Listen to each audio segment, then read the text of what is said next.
बच्चों नमस्कार। तो एक बार पुनः हाजिर हूँ आपके लिए एक्सरसाइज 6.4 जो हम प्रमेय करी थी पिछले लेक्चर्स के अंदर।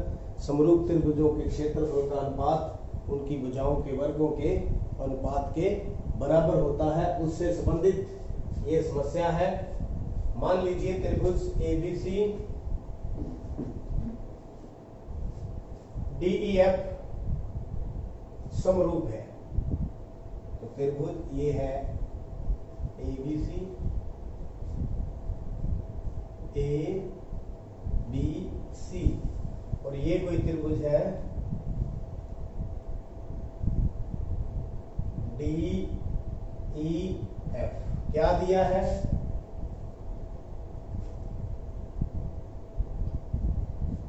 त्रिभुज ABC समरूप है त्रिभुज DEF और क्षेत्रफल त्रिभुज ABC का क्षेत्रफल कितना है?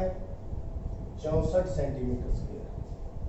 त्रिभुज DEF का क्षेत्रफल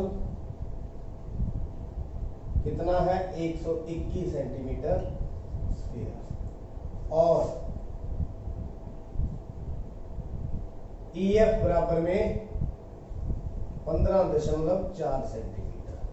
ये वाली 15.4 सेंटीमीटर। क्या ज्ञात करना है? ज्ञात करना BC।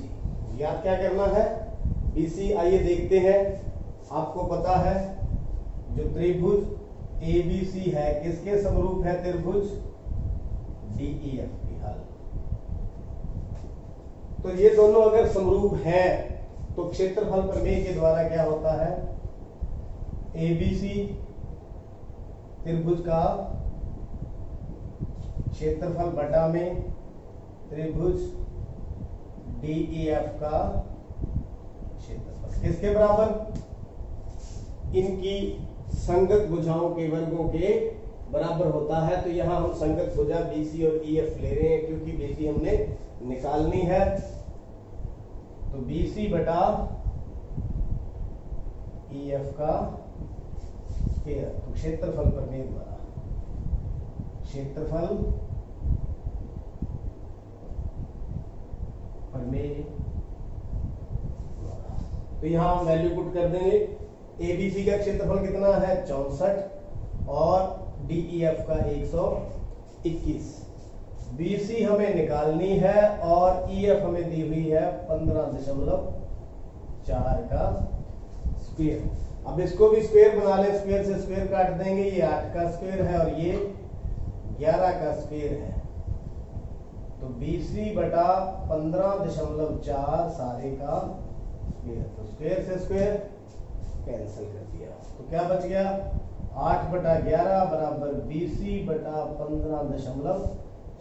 तो BC निकालेंगे 8 गुना 15.4 बटा में 11। 8 गुना 154 बटा में 11 गुना में 10। पॉइंट हटा दिया नीचे, 10 हमने लगा दिया। तो 11 एकम 11 4 11 चौक 44। तो 14 गुना 8 14 8 112 बटे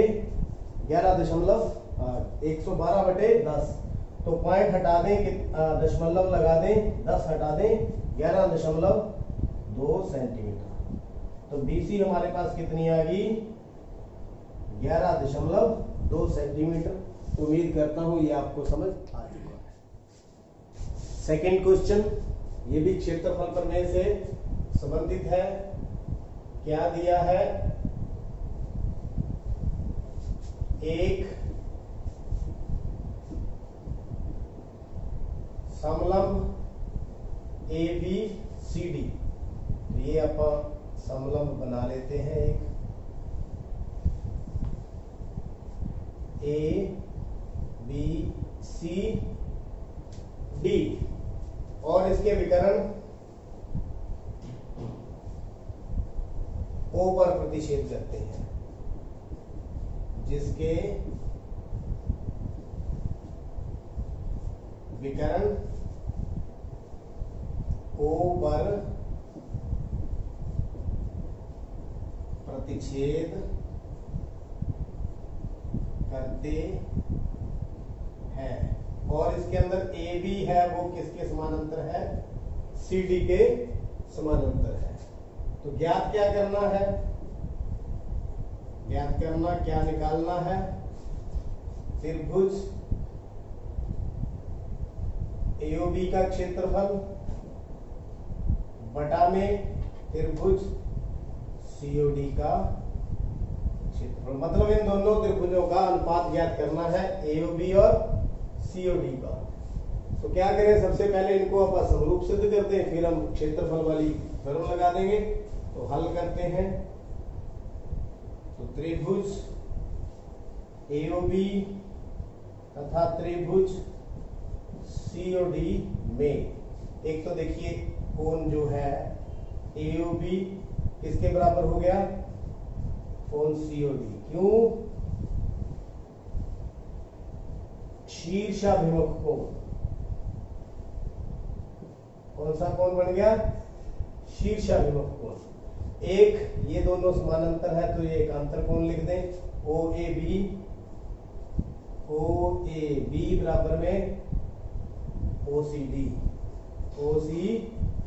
डी। क्यों? क्योंकि ए बी किसके समानांतर है? डीसी के, और ये कौन से कोण हो गए? एकांतर कोण। कौन से? तो दो कोण हमने बराबर कर दिए। तो कोण समरूपता नियम द्वारा त्रिभुज एओबी समरूप है त्रिभुज सीओडी। तो ये दोनों त्रिभुज हमने समरूप सिद्ध कर दी। अच्छा, ये समरूप है। अब यदि त्रिभुज एओबी समरूप है त्रिभुज सीओडी, तो क्षेत्रफल प्रमेय द्वारा क्या होता है? अगर दो त्रिभुज समरूप हो तो त्रिभुज एओबी का क्षेत्रफल बटा में त्रिभुज सीओडी का क्षेत्रफल, तो इनकी भुजाओं के वर्गों के अनुपात के बराबर। इसकी भुजा मैं क्या ले लेता हूं? ए बी, इसकी सी डी, और इनके वर्गों, भुजाओं के वर्गों के अनुपात के बराबर होगी। तो देखिए ये हमने कर लिया। अब वैल्यू पुट करते हैं। तो यहां पर हमने इनका अनुपात निकालना है। तो ए बी बराबर किसके है? 2 सी डी। क्या है? दिया है। इसको नंबर 1 लिख लो, इसको नंबर 2। ए बी बराबर 2 सी डी समीकरण 1 में रखने पर यहां रख देते हैं त्रिभुज एओबी का क्षेत्रफल बटा में त्रिभुज सीओडी का क्षेत्रफल। तो ए बी की जगह पर मैं क्या लिख दूं? 2 सी डी सारे का, सी डी से सी डी कट गया, तो 2 का स्क्वायर 4 बटा में 1, तो अनुपात कितना आ गया? 4:1 उत्तर। तो उम्मीद करता हूं आपको ये समझ आ चुका है। पहले दोनों हमने समरूप सिद्ध कर दी, एरिया वाली थ्योरम लगा दी, फिर हमने वैल्यू पुट कर दी, और आपका सवाल आपके सामने।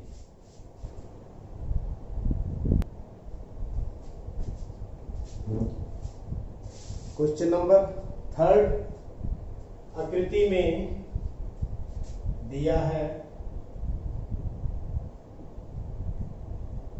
आकृति में आधार BC पर, आधार ये वाला आधार मान लीजिए, BC पर दो त्रिभुज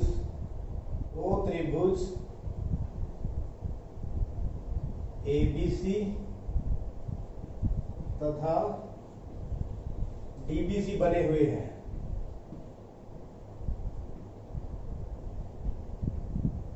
यदि और ADBC को ये वाली ADBC को O पर प्रतिच्छेद करती है। सिद्ध करना, क्या सिद्ध करना है?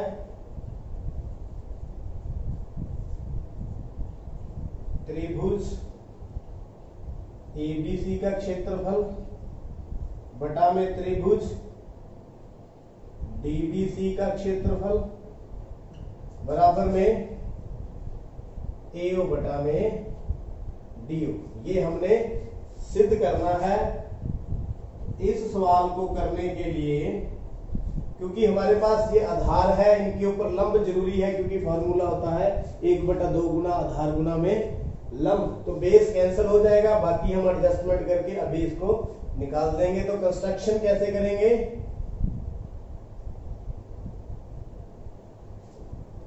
AP लंब BC, इसी प्रकार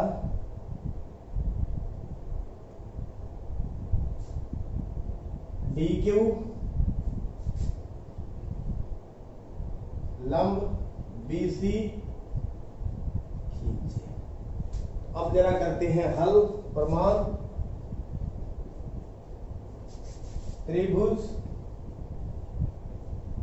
ABC का क्षेत्रफल बटा में त्रिभुज DBC का क्षेत्रफल, तो 1/2 गुना में आधार गुना में लंब, 1/2 गुना में आधार गुना में लंब। तो 1/2 से 1/2 कैंसल। तो आधार इनका जो ABC है उसका भी BC आधार है और DBC का भी आधार BC है। तो BC गुना में इसका आधार भी BC, इसका लंब AP है। कौन सा? AP। और इसका लंब DQ। तो ये दोनों कट गए। तो हमारे पास त्रिभुज ABC का क्षेत्रफल बटा में त्रिभुज DBC का क्षेत्रफल किसके बराबर आ गया? AP बटा में DQ। इसको क्या ले लूं? नंबर 1। तो हमें चाहिए क्या? AO बटा DO, और है हमारे पास क्या? AP बटा DQ। इसका मतलब क्या है? इसको हम चेंज करेंगे। कैसे चेंज करेंगे? इन दोनों त्रिभुजों को समरूप करेंगे। AOP, अब त्रिभुज AOP तथा त्रिभुज DOQ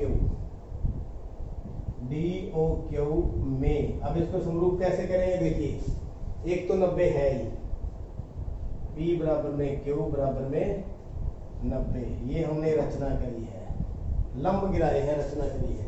दूसरा AOP बराबर किसके है? DOQ। क्यों? शीर्षाभिमुख।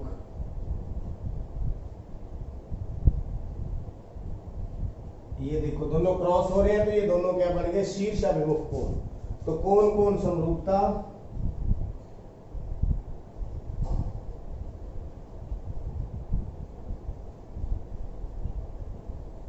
नियम द्वारा त्रिभुज AOP समरूप है त्रिभुज DOP। तो दोनों त्रिभुजें हमने समरूप कर दी, तो इनकी भुजाओं का अनुपात क्या होगा?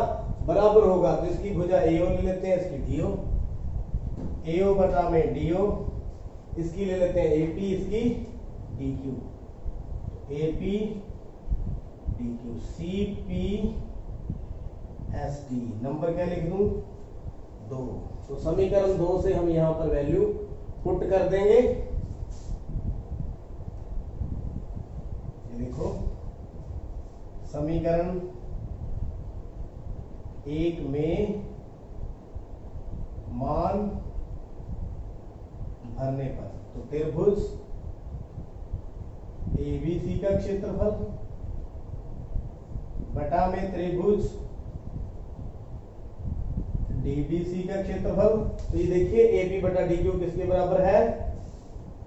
AO बटा DO। तो 2 द्वारा क्या लिख देंगे? 2 द्वारा। इति सिद्धम तो उम्मीद करता हूँ आज के इस लेक्चर के सभी सम आपने अच्छी तरह से कर लिए होंगे। पॉज करके वीडियो को नोट करते रहें, समझते रहें, देखते रहें, लाइक करें, शेयर करें और सब्सक्राइब करें। आपका बहुत बहुत धन्यवाद।